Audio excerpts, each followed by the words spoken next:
хуралдаанд одоо идэвхтэй оролцоо гэдэг талаар бас ирсэн. За мөн одоо бас үүсэж байгаа нөхцөл байдалтай холбогдуулж удирдсүүл хуралдах шаардлагатай хуралдаж бас тодорхой чиглэл гаргах болсон. Их хурлын дарга эрцээ бүрдэхгүй ийм байдалтай байвал би чуулганыг удирдахгүй даргын ажлыг үүнэж ирсэн.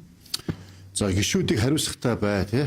Яах гэж намайг өнгөрсөн намын их хурлаа намын дарга болоо тий их хурлын дарга болохыг бүгдээ дэмжиж. Өнөөдөр яагаад ингэж зарим нөхөд маань бас ингэж чуулганд суухгүй байгаа юм бэ? Энд чи одоо намын дарга хөлийн зөвшөөрөхгүй хүндлэхгүй байна гэсэн. Тийм болохоор бас хүндэлтэй хандаач ээ. Их хурлын гишүүд байцгаая. Хариуцлагатай байж ажиллаа хийцгээе л гэсэн. Тэр үднээс шаардлага тавьсан.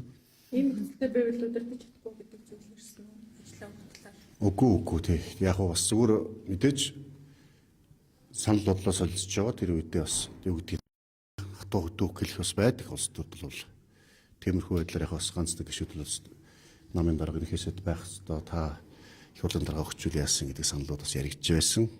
Одоогор бол ямар нэгэн тийм шийдвэр гаргаагүй.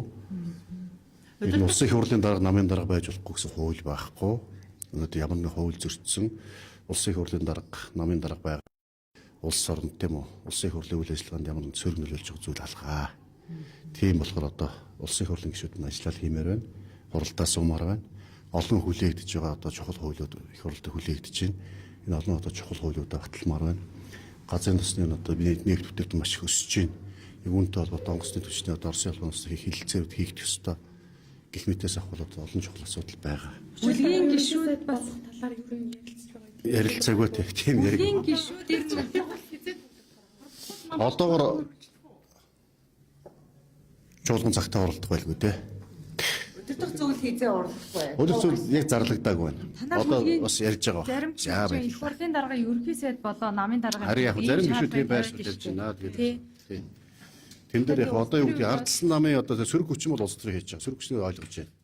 Хийх ёстой улс төрийн хийж байна. А түүнд нь одоо бас тийм ирэх барьж байгаа намын гишүүд бас тийм автаад сөрөг хүчний улс төрийг бас дагалдаад байх нь жоохон зохимжгүй.